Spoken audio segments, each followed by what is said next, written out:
Hi, I'm John Matthews, veteran law enforcement officer, winery owner, and your host for the podcast version of True Crime and Wine. And I'm pleased that you've joined us for this very unique podcast where we feature the fascinating world of serial killers. Well, we enjoy award-winning wine. So why serial killers and wine? Well, it's pretty simple. I'm the only winemaker in the world that's ever captured a serial killer. And no, I didn't use wine to do it.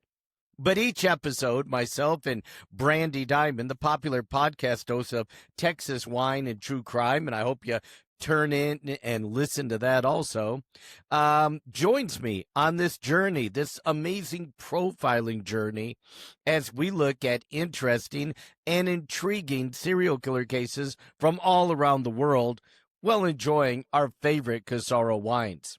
Now, I've got my wine today. It's our new cold case. Yes, a true crime and wine cold case. But we'll talk about that a little later. So pour yourself a glass of Killer Cabernet or Murderous Merlot and join us for this podcast version of True Crime and Wine.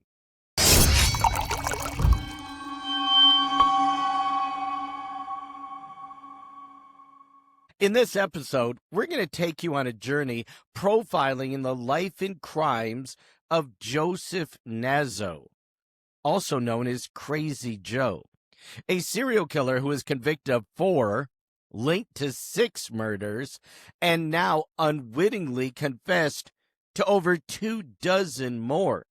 And I want to welcome in my co-host, Brandy Diamond. And Brandy, this is a really unique case with lots of twists and turns. How do you feel about a serial killer who decades after he committed his crimes is now confessing them?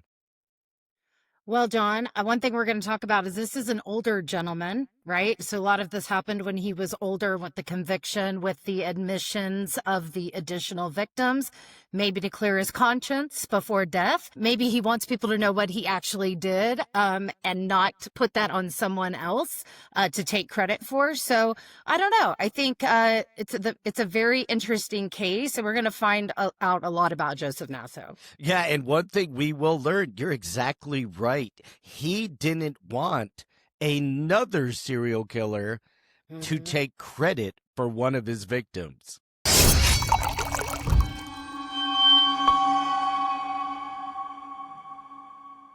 Okay, John. So as we get into this case about Joseph Nasso, we with the profiling you've done, that's what makes this show different. We always talk about the formative years. What was their life like? Was their childhood like? How were their parents? And Joseph Nasso, at 9, 10 years old, his mother had caught him trying to wear her underwear. Now, this reminded me a little bit of Ed Gein, right? Because we know that he was kind of into that. I don't know about this young of age, but, because his mom caught him doing that, she berates him, she beats him, she calls him her daughter, she nicknames him Miss Josie. And I think from a mother's perspective, like, we want to try to understand our children, right? So instead of calling them names, berating them, we have a discussion around why maybe that behavior is occurring. But this is just the beginning. And John, this is like 9 or 10 years old. Right. And, the way that she responds to it, I really think it formed his opinion about what he was doing and how he was doing it. And again, she didn't kind of in a maternalistic, motherly way say, maybe Joe, that's not appropriate, or, had a discussion, like you said. She went totally kind of berserk. Really, and what child likes to hear their mother berate them, call them names? Terrible. It just not good. We find out later that he was a voyeur and he would watch his mother having sex with other men and asking to be choked. He hated his mother. He believed she was a liar and a hypocrite. And this is really the very early stages of him hating women. I mean, really hating women, and hating women because he saw them use sex as a weapon, sex as a tool, and everything kind of painted, in his view, their whole life around what they did with men Yeah. and how they did it.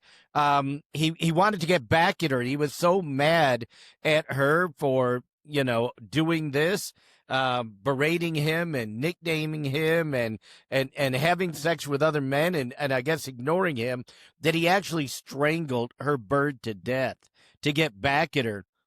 So at a very, very young age, we see two really key indicators that we're going to see throughout his life.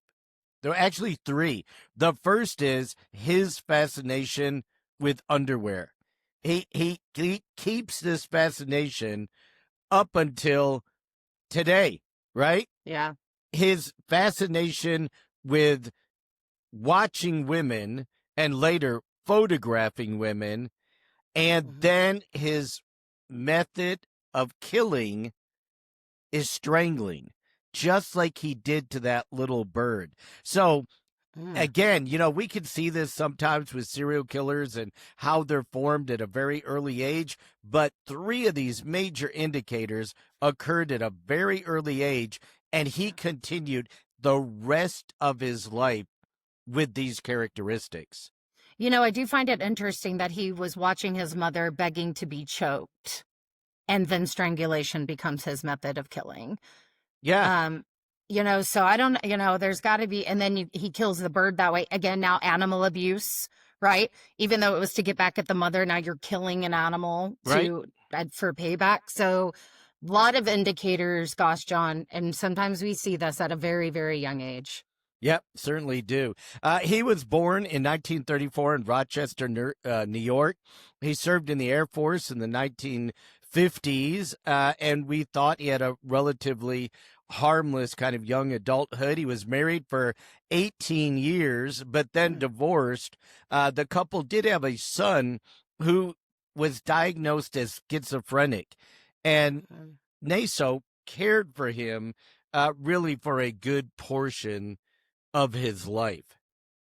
So do we know anything about the marriage? I assume it was good. I mean, until the divorce happened. And then again, he serves in the Air Force, lives a pretty, I guess, normal life until the divorce. Or normal for a serial killer, because that's one of the things we're going to see. And this case is just like so many others that I've worked on.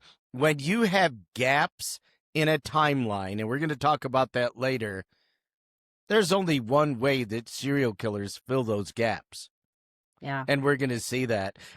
So indicators were nothing really abnormal until we start looking back and really tracing back some of his homicides. But let's kind of start off his career. He was a freelance photographer. How many of these guys were photographers? But Naso actually was a photographer in that he was paid for it. He earned a living as a photographer. And we're going to see this later on, how he doesn't like other people who claim to be photographers when they're really just amateurs. In the 70s, he lived in San Francisco and attended various colleges. In the 80s, Piedmont, California. In the 90s, 99 through 2003, was in Sacramento.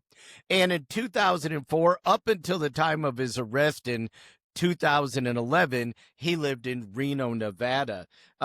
So he moved around a little bit, but what we're going to see when we start geographically profiling him is the murders followed him everywhere he went. So that's one of the things you're going to talk about when we're doing the profiling of the serial killer. So what do we know about him now? Kind of a bad childhood, or at least he hated his mother, probably was was exposed to things he shouldn't have been exposed to at a young age. At a formative age, at a formative years age. Yep. So we have that. Then you have animal abuse, killing the bird. No criminal history, right? Married, went to the Air Force, nothing at that point. Not yet, but we're going to actually find out that there were some petty crimes. We're going to go back and look at that. Mental health issues. Now, I didn't start thinking about this until pretty deep in the case when I discovered that his son had been diagnosed. If Yeah. the son was diagnosed with schizophrenia, was that maybe inherited? I mean, there was a reason people called him Crazy Joe. So, I Yeah. mean, certainly we know he was narcissistic. We know he was a sociopath. He had all of the traits and characteristics of a serial killer. But when we're kind of going down our checklist there, we can certainly check at Mm-hmm. least verbal abuse by the parent. I think we can check mental health issues. Physical characteristics. He really wasn't an attractive guy and lost his hair pretty early on. I think that may have had something to do with it. Yeah. Animal abuse, we simply, already saw that, and we're going to see some petty crimes here manifest himself. As a matter of Mm. fact, he ended up having a long history of petty crimes, like shoplifting, Hmm. and he committed these crimes until he was in his 70s. So we're talking Yeah. about decades of crimes. And as a matter of fact, it's one of these low level crimes. Do you remember the other serial killer that we did that was captured in the motel room, Brasher, who was Oh the yeah. yogurt Mm-hmm. killer? Well, it was cops doing something as simple as running a license plate and finding out that he was there in a stolen car. So you have this killer that has all of these murders, but they're going after him for his stolen car. You have this serial killer who now is being tied to dozens of victims and even more rapes over the Yeah. years. But in the end, it ends up being a very low level shoplifting of, can you guess what?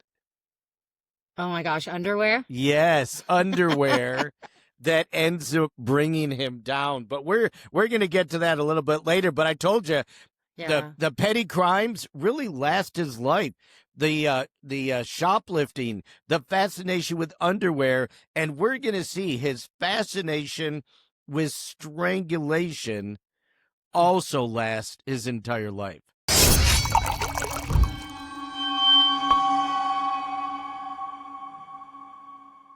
So, John, I have a question about these when you have serial killers like this that would commit these petty crimes. Is it a level of excitement? Is it just out of boredom? Is it just to see if you can get away with something? Is it because you don't want to buy underwear because you're a man? Like, what are Yeah, your thoughts no, around that? I think to me it's a level of a thrill, a Okay. cheap thrill, if you will. I'm not going out and killing someone tonight, but let me see if I could get away with this petty crime. There's been many, many serial killers that when they actually get caught and they get arrested, just like the serial killer I captured, he was arrested several times for petty theft. He had plenty of money.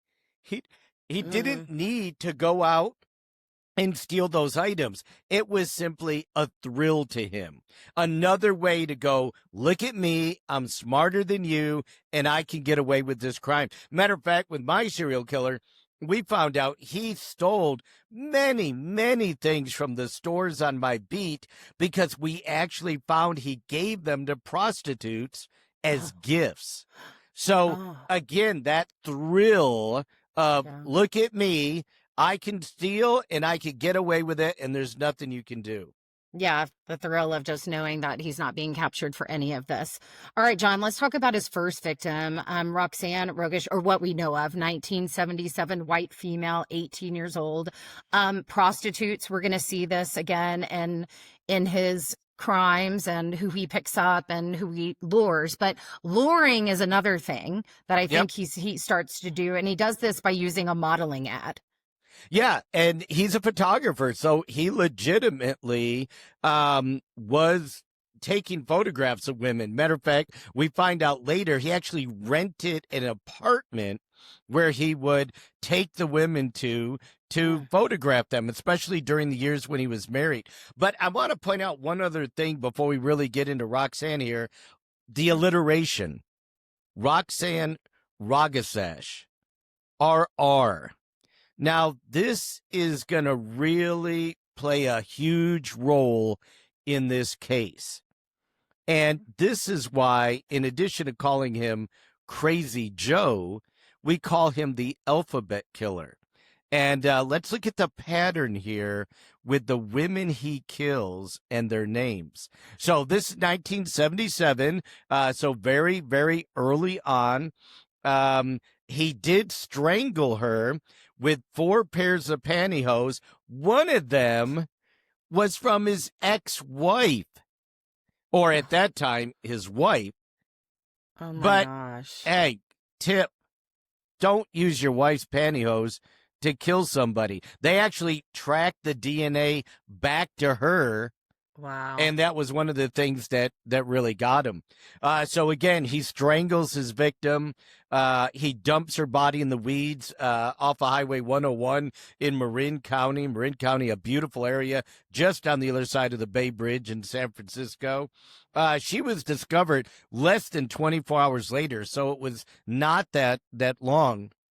Now, we're going to get into, decades later, we're going to get into this top 10 list that was found in his house and that was coded.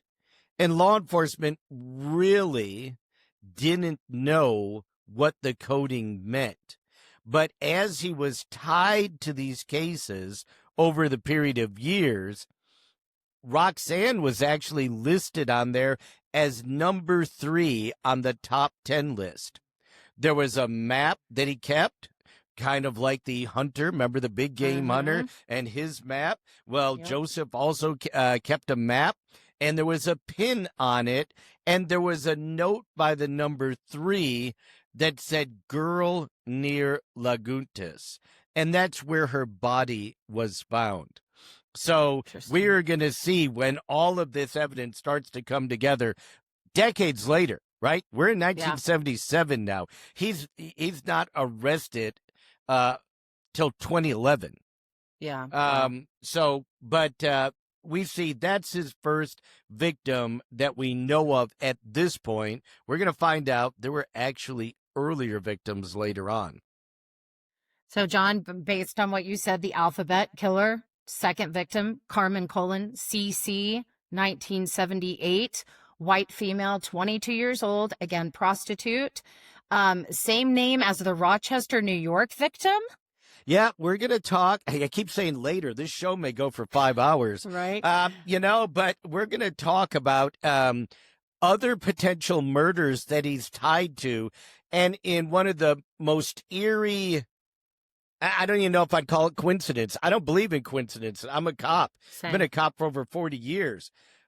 But somehow, some way, this woman in 1978 had the same, not just initials, but name of an earlier victim from the early 70s where NASA was also a suspect.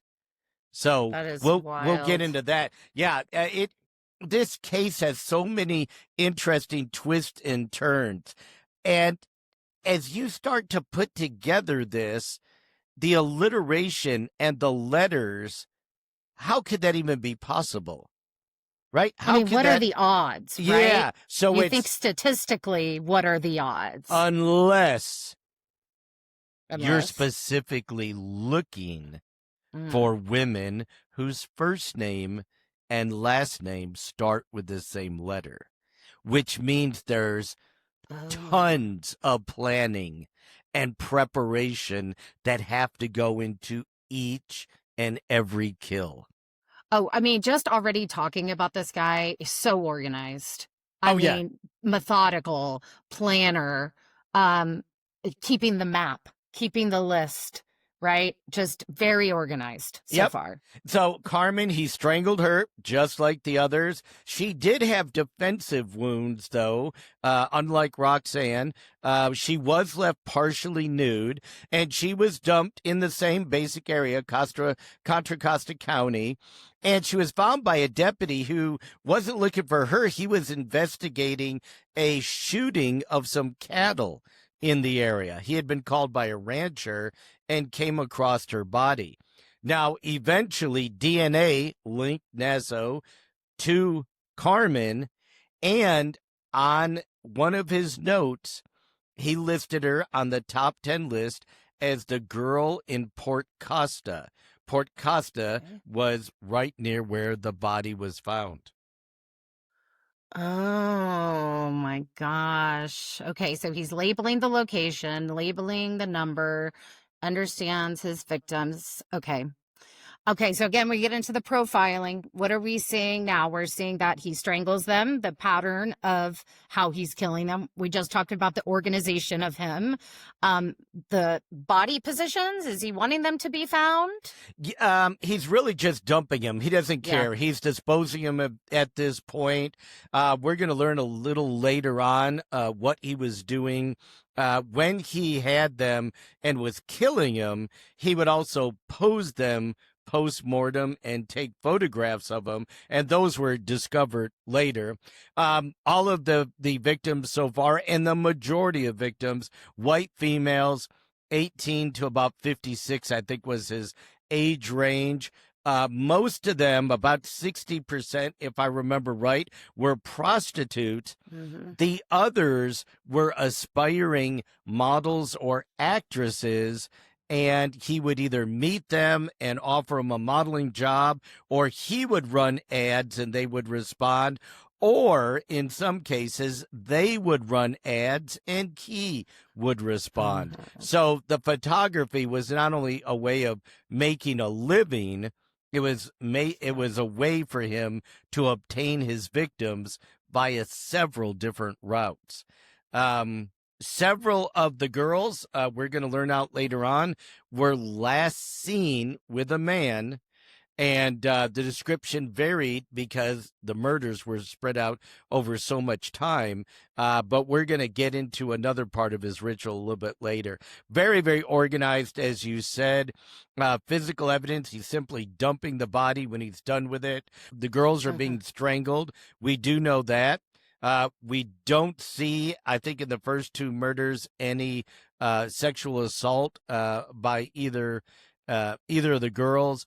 But certainly we see a very, very unusual pattern developing with victims whose first name and last name started with the same letter.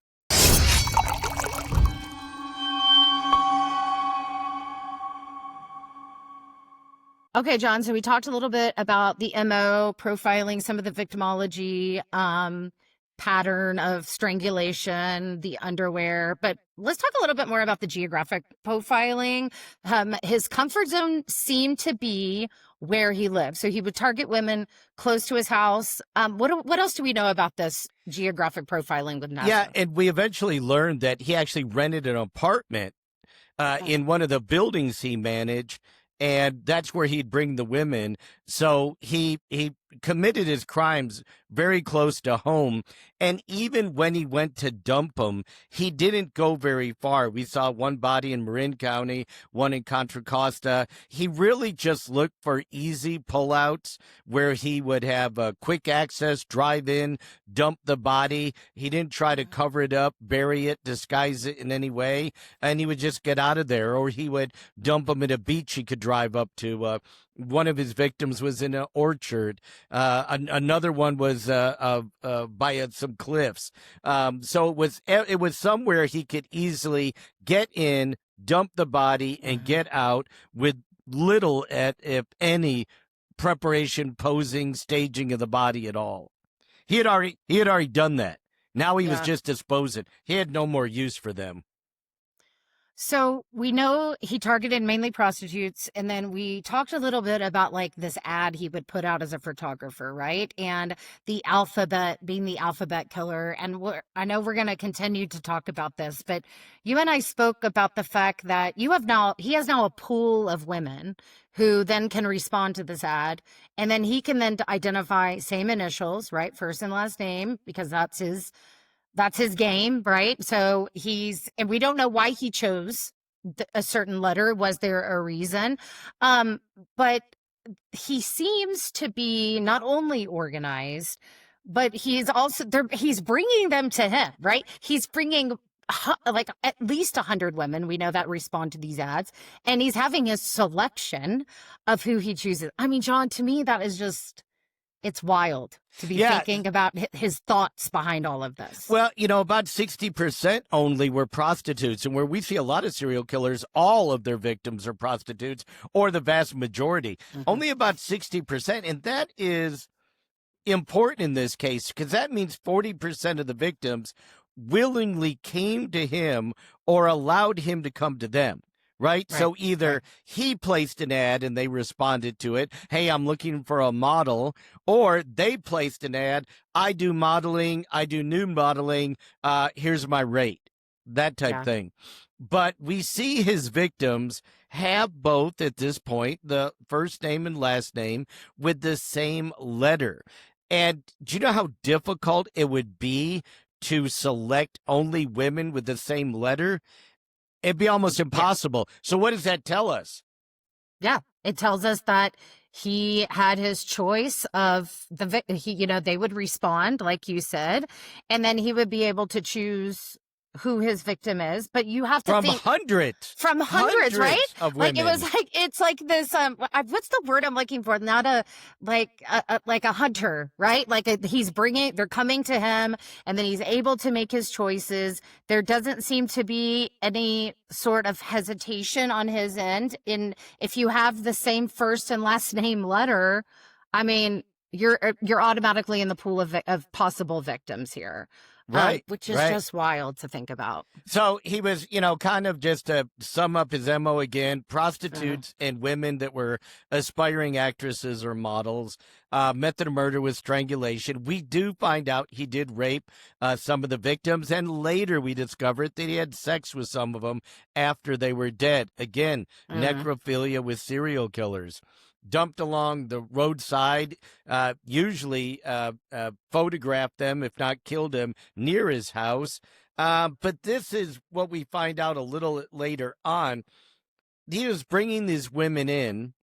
He was taking pictures of them, and the ones he decided to kill, he would pose them next to mannequins and parts of mannequins, like an arm, a hand, a leg, or maybe the full mannequin, in order to make them perfect again. And this word perfect comes up in so many serial killer cases. When we talked about the New York Times Square killer, he was convicted of 18, but he admitted to 80 perfect murders. And again, these serial killers a lot of times only want to claim what they consider their perfect murders and disregard the others.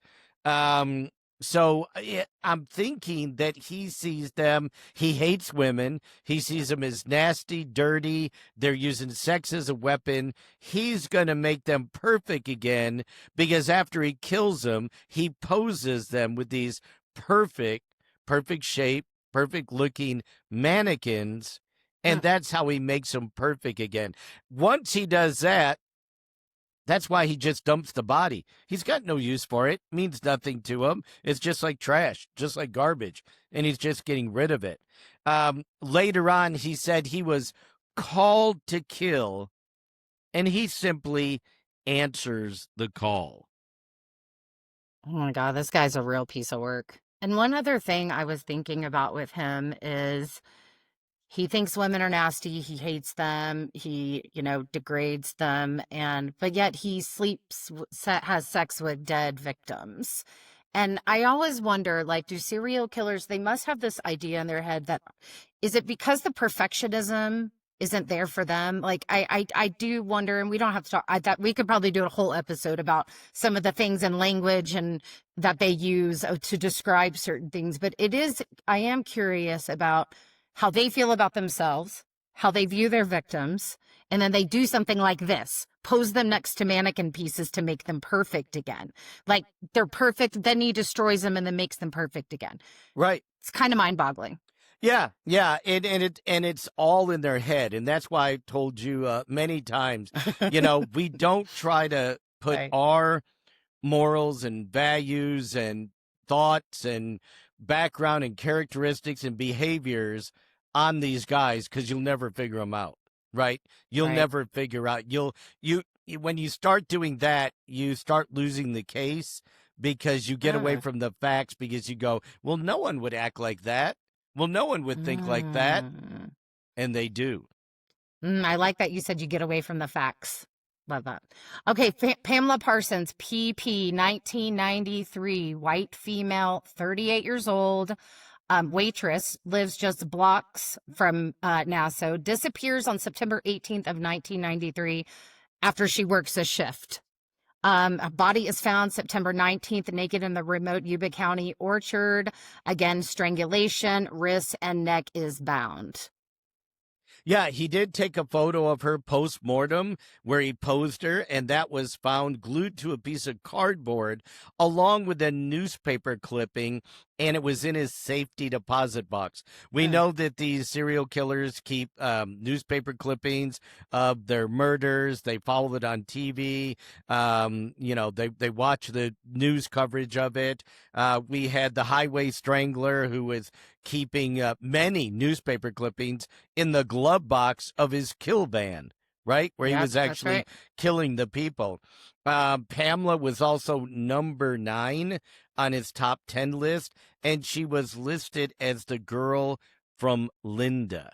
So I'm not sure exactly what that referred to, but again, he had his own secret code, and I think that's why when investigators found the list, they weren't sure if he had killed any more than the 4, and they certainly couldn't tie him to it for quite a while. But look at when this homicide occurred. 1993. Yep. This is decades after the last homicide. Yes, I was going to bring this up. Now that we're in the 90s, let's talk about this. You always mention the gaps. We also know that he was a rapist. So do you think there were, I don't think he went 20 years and did nothing, right? So I assume maybe some of the victims we know about now later on 2025, because we're going to talk about that. A lot of this has come out recently. Are these some of those victims, Sean, you think, from that time frame? That's exactly. They're going to fill in the gaps. It's just like we've say all the time. When you see gaps in a serial killer's timeline, if they're not incarcerated, right? Right. Then they usually do not stop killing. They do not just all of a sudden turn it off and go, well, you know what? I've been doing this for 10 years or 20 years. I'll just go ahead and stop. That's just not the norm. And it certainly, we're going to find out, wasn't the norm here. All right, so our next victim is Tracy Tafoya, TT, 1994, white female, 31 years old, a prostitute, last seen in 1994 in July in Marysville, California. But her body is found in 1994, dumped in Yuba County. She had been drugged, she had been strangled, she was partially clothed, and DNA, NASA's DNA was linked on, I assume, that clothing? Yeah. Yep. On the clothing. And then she's listed as number 10 on his list, prostitute, Marysville. And of course, he had newspaper clippings of this as well. Yeah, and that's where she was last seen, in Marysville. So some of these are fairly easy to connect the dots. When he is that specific, when he takes a newspaper clipping and mounts it on cardboard and puts it in his safety deposit box, and the name ties in with the name on the top 10 list. He picked her up in Marysville, called her the prostitute from Marysville, kept the newspaper clipping. The DNA kind of seals the case. But in these 4 cases, it was very evident that when he was arrested, he was immediately tied to those 4 cases. And as we go further into this case, we're going to see how many more murders there actually were.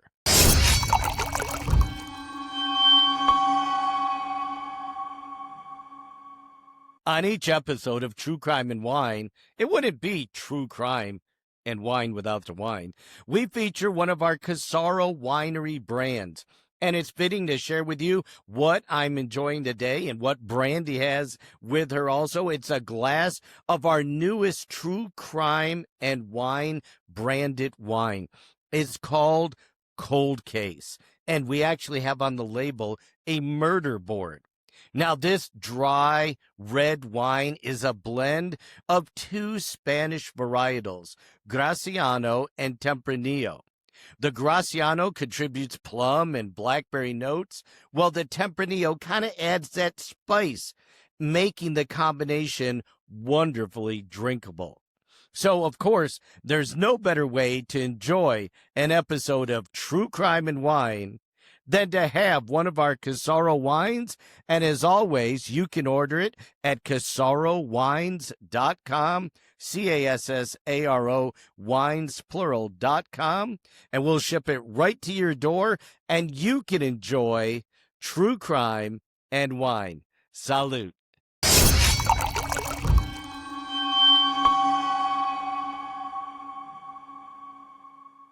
Okay, John. So we've we've done the profiling of Nasso. We've looked at his motive of killing, who he targets.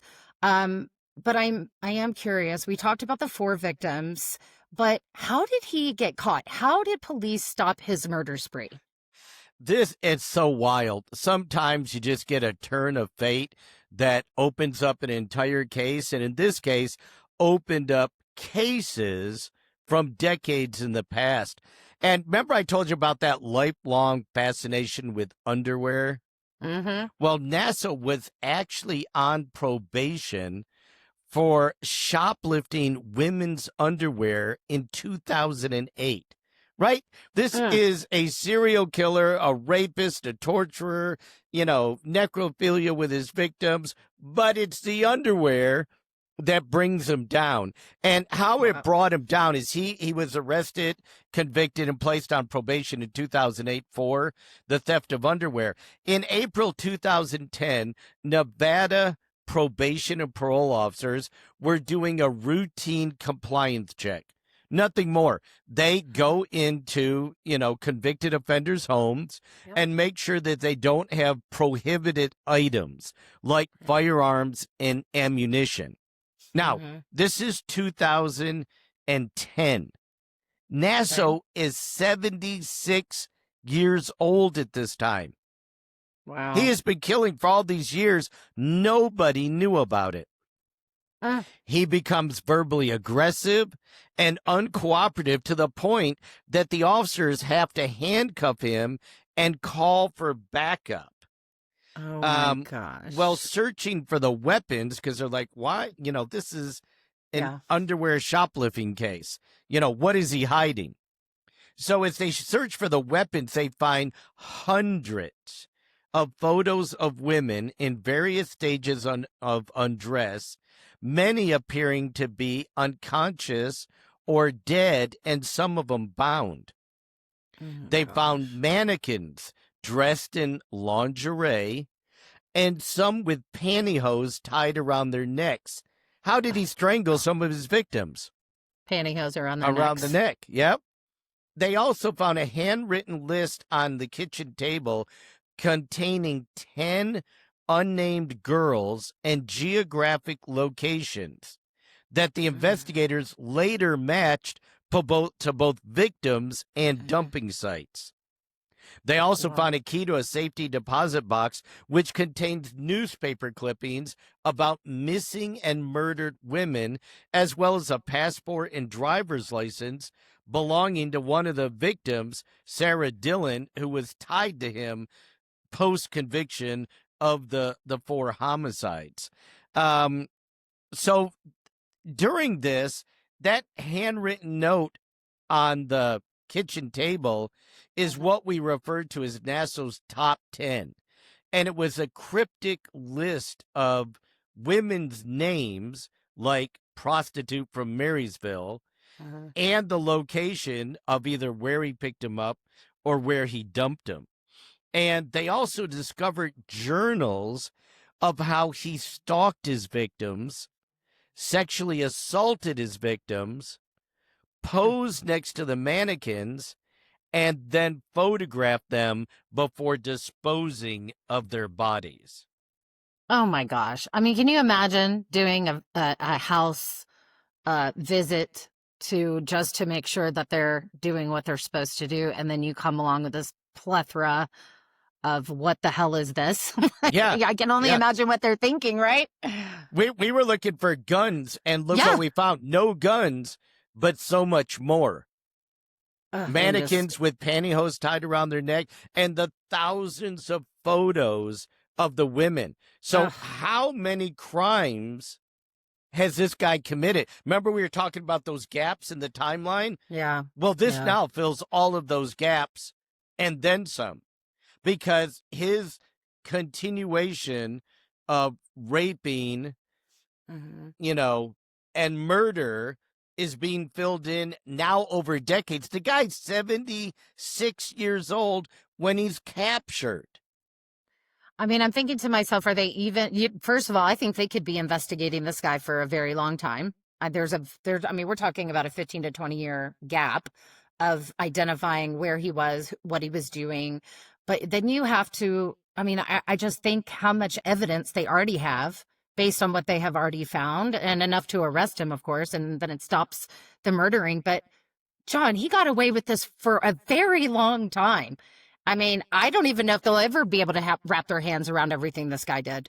Yeah, well, they started, with the evidence they found, they started linking him to some of these cold cases from the 70s and the 90s, and it was enough to arrest him and actually led to his conviction of the 4 murders: Roxanne Ragesh, Carmen Colon, Pamela Parsons, and Tracy Tafoya, all with the first name and last name with identical matching letters. And that's why Crazy Joe then became nicknamed the Alphabet Killer, because this is a really weird kind of thing. And how do you pick these victims? Well, you pick the victims.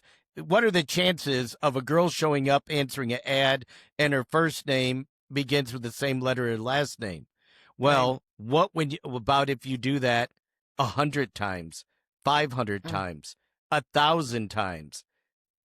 John, I'm kind of seeing like a little maybe OCD, a little like maybe mental, like you said, like schizophrenia thing, like their pattern, right? I see like pattern. Maybe he's very organized and very pattern like, which you kind of see sometimes in OCD, same names, same area, things have to be the same in order for them to function. And I see some of this. Yep. And we're going to see in just a little bit here where maybe his fascination with the double initials came from. Now, he did go to trial in 2011. He was charged with the murder of the 4 women that I mentioned. Police listed all 4 as prostitutes. They later introduced evidence identifying 2 other victims, Patton and Dillon. And so that's where the conviction on the 4 comes in. But the other 2 were also tied into the case in helping him prove it. He was convicted of the murders and sentenced to death in 2013 for those murders. So we're going to get into someone by the name of William Noguera. How did he know Nasso, and what was their relationship, and why does it matter in this case? Well, so now we're going to fast forward to 2023 when Nasso, who is on death row in San Quentin, meets another inmate on death row in San Quentin, and they form a relationship. And over the next 2 years, Noguera is going to coax information out of Nasso in order to try to get him to talk about the murders and hopefully get a confession. And Noguera is not doing this out of the goodness of his heart. While all this is going on, he's appealing his own murder conviction. He's appealing his own death sentence. He is making it where he is going to get information, and he believes if he helps prosecutors clear cases, that he eventually is going to be let out of prison. And so they Mm. form this relationship, and during this, Noguera kind of becomes his protector. You got to remember, at this time, Joe is 88, 89, 90 years old, right? Oh He my is gosh. very old, and he kind of needs protection Yeah. from assault, or in his head, he believed rape. He thought another inmate may rape him. And as a present, he gave Noguera a photo collage of 11 headshots of women encircling a self-portrait of him. And when Noguera asked him, how many of these women are alive? He said, they're all alive right here, and pointed to his temple. Now, Noguera was a brutal murderer. He was 6'1", 200 pounds, and he said he was totally creeped out by Nazo. I mean, Mm. scared. But he Wow. continued to build that relationship. Nazo asked him if he would secure women's underwear, Mm. lipstick, a bra, and brutality porn. And Noguera secured all of it for him. And Nazo, in his 90s, was seen wearing the women's underwear under his prison outfit. So again, that underwear connection went from Wow. the earliest days of his childhood.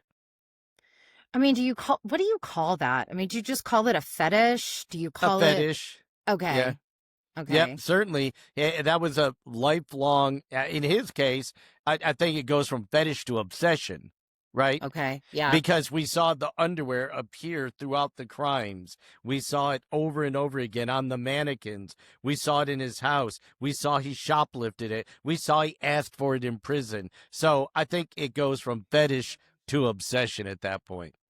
Well, and it's almost like he can't live without it. I mean, he's Right. asking him to get it in, to have the lipstick, the pornography, to watch it, being able to wear the underwear at the same time. So, yeah, I don't know, a little bit of mental illness there, I think, on some of that.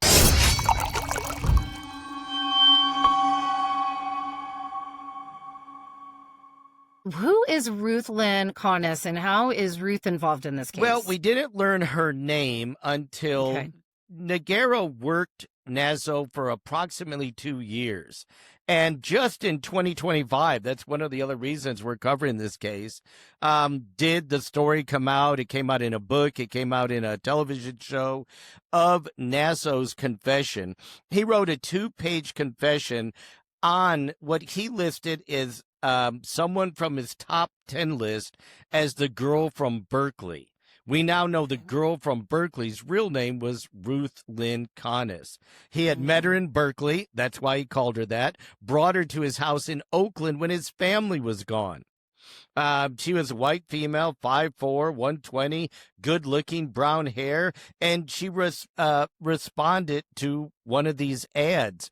Well, actually, it was the opposite. NASA responded to an ad that she put in. She said Mm. that she was a good looking woman who wanted nude modeling gigs. He reached out to her, brought her to his house in Oakland. He posed her topless on the couch. Says he didn't have sex with her, but choked her to death, strangled her. He then placed her in a garbage bag, put her in the trunk of his car, and drove to San Rafael Bridge and tossed her in the bay, and Mm. referred to her as the girl from Berkeley. Well, Noguera turns this information over to the police and said, this isn't just a top 10 list.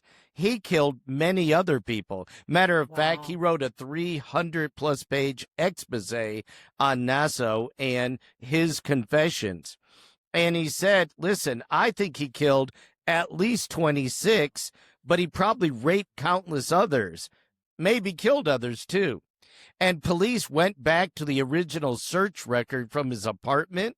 Mm-hmm. And an interesting tidbit, I don't think you call this a coincidence, they did find in his house 26 gold coins. Ugh. So was he purchasing a gold coin for every one of the women that he killed?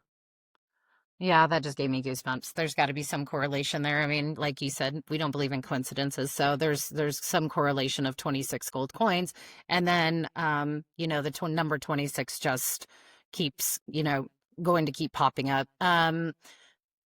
Did it are they starting to identify then people on this list? Are they starting to now focus on more victims? That's what they're doing. So, Okay. basically, they had the top 10 list, from the day of his arrest. They had 4 victims that they immediately tied to it, 6 eventually. But now they have real information that they can work on to go back and test DNA, to look at evidence, to tie him to these crimes. And that's exactly what they start doing. And what they found is one of his earliest kills was in 1974. And it was actually a black female, 19. She was last seen at the Miami Court Apartments in Oakland while she was visiting her sister. She was listed on the top 10 list as the girl from Miami. Well, investigators, when they were looking into it, went to Miami, Florida, and couldn't find any potential victims in that time period. The cold case detective was walking around Nassau's apartment in Oakland and just kind of walking the streets and walked by an apartment called Miami Courts. He then figured out that's where Charlotte Cook, CC, was staying when she visited her sister. So girl from Miami meant the apartment complex, not the city. She was strangled and she was dumped also, and she washed up on Thornton Beach. So the MO fit. Nassau wouldn't confess to her or any of the other killings. Noguera said it was because he didn't want other inmates to know that he killed a black female because that may put him at risk. Wow. Okay, Shirley Patton. This is another woman we identify, white female, 56 years old, lived in the San Francisco apartment building that was managed by Nassau. Yep. And then she was actually photographed by Nassau. Strangled in January of 81, stuffed into 2 garbage bags. Her body then washes ashore near Marin County Beach. And Cheryl Lee is listed as number 7 drive-in blonde on his top 10 list. So you see how investigators are now piecing things together. They're finding out where these people came from, linking names to pictures, linking names to pictures of missing and dead women, linking the names and locations on the map and on the top 10 list to dead women and missing women. And so these numbers just keep on climbing. We also find that he's linked to other homicides. Sarah Dillon, who was a Bob Dylan fan.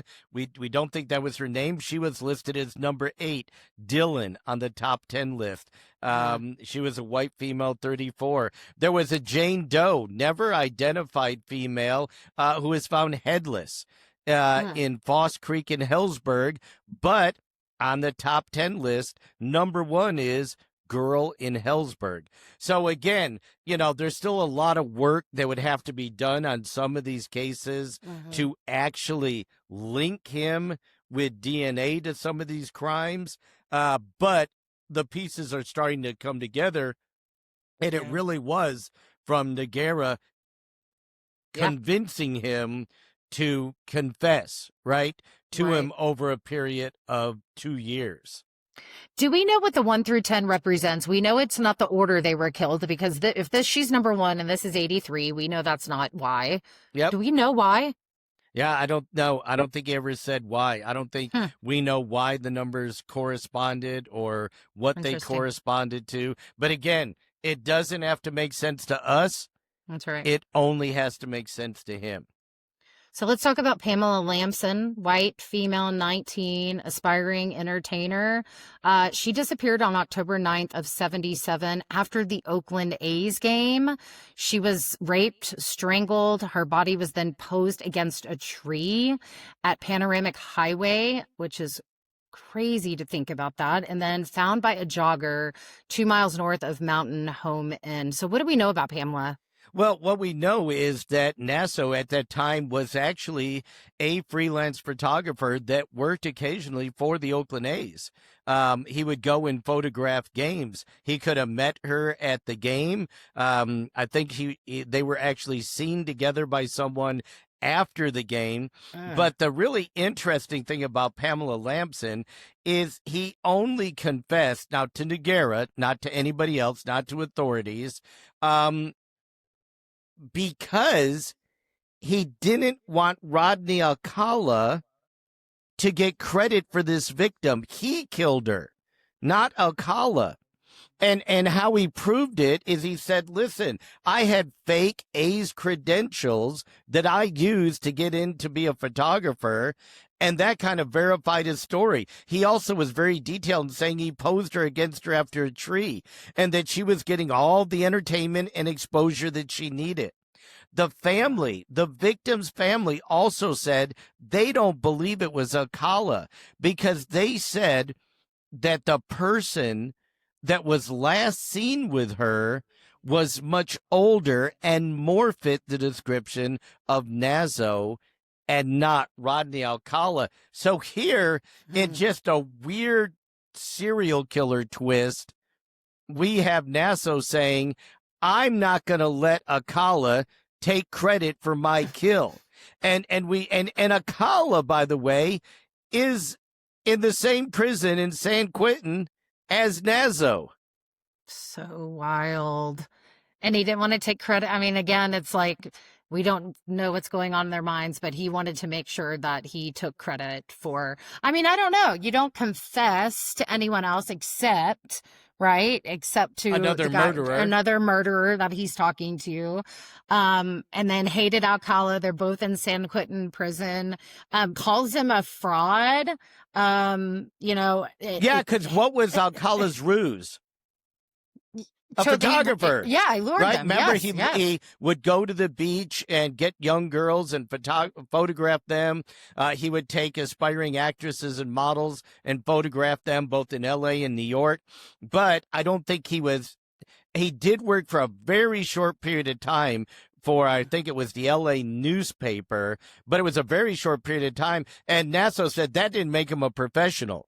Right? Nasso was the professional. So he's mad that Alcala is claiming he's a professional photographer when he's not. And he's mad that Alcala is claiming his victim. Really, really strange.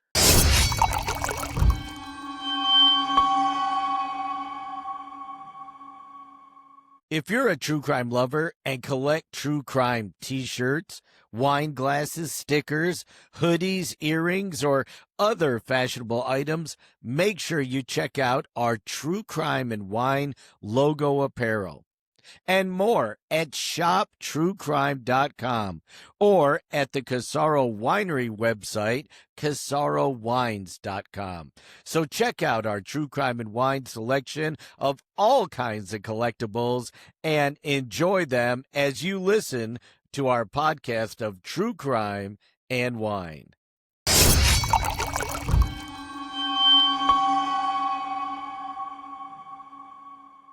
We talked about the initials, right? So what do they know or what are they thinking at this point or about the double initial murders? Well, so back in the 1970s, 1971, 1973, you got to remember Nasso grew up in Rochester, New York. Okay. Nasso at that time was corresponding with a convicted rapist, Carl Chessman, CC. Okay. Matter of fact, he was corresponding to him so much that he was invited to Chessman's execution. Now, Nasso lived in Rochester at that time and was considered a suspect in what they called then as the double initial murders. Carmen Colon, the exact same name as the other victim in California years later, Wanda Wakalowicz, and Michelle Menza. Now, let me tell you, these murders were never solved. Okay. Each girl was a prepubescent from a poor Catholic family. They had all experienced some type of issue at school, like bullying or falling grades. And it kind of gave rise to a theory the killer could have worked for the school or for a social service agency or some third party provider, right? Right. All the girls were raped and strangled to death and dumped in areas accessible by vehicle. Well, Nasso, throughout his career, raped and strangled to death women and dumped them in areas accessible by vehicle. Now, police did have a composite drawing of a person last seen with Menza at a fast food restaurant, and we know that both she and Wanda had eaten a hamburger about an hour before being killed. So, who was it that they were with? Why did they take them to a restaurant? Remember, these were poor girls. Yeah. And so they might have jumped at the chance of somebody luring them with free food like a Yeah. hamburger.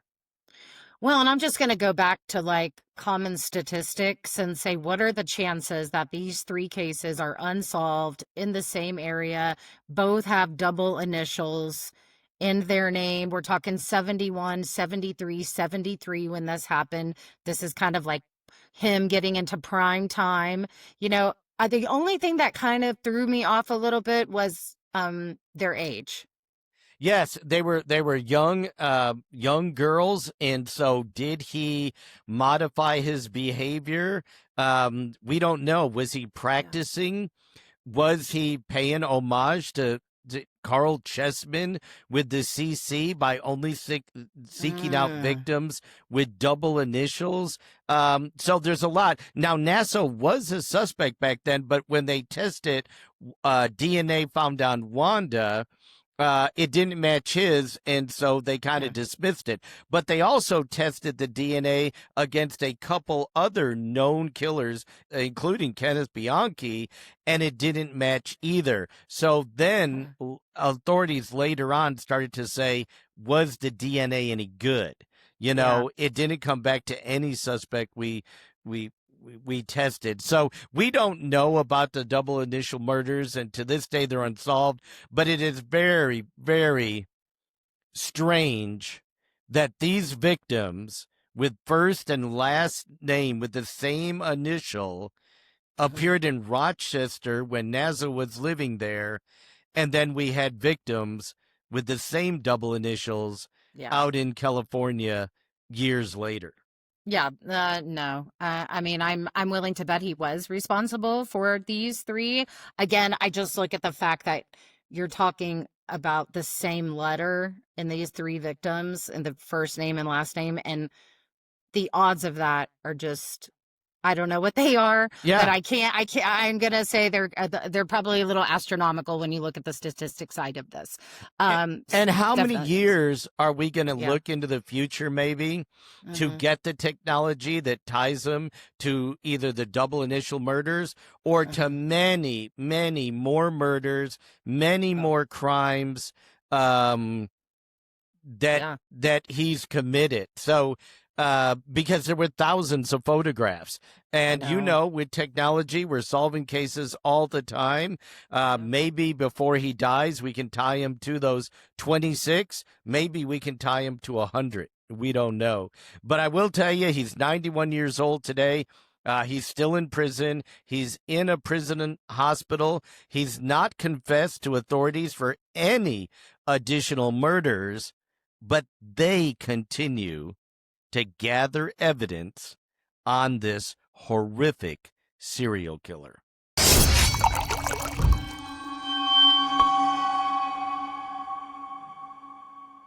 Now, as we put a cork on this edition of True Crime and Wine, the podcast, I want to remind our listeners that you can follow us on our socials at JJ True Crime and Wine.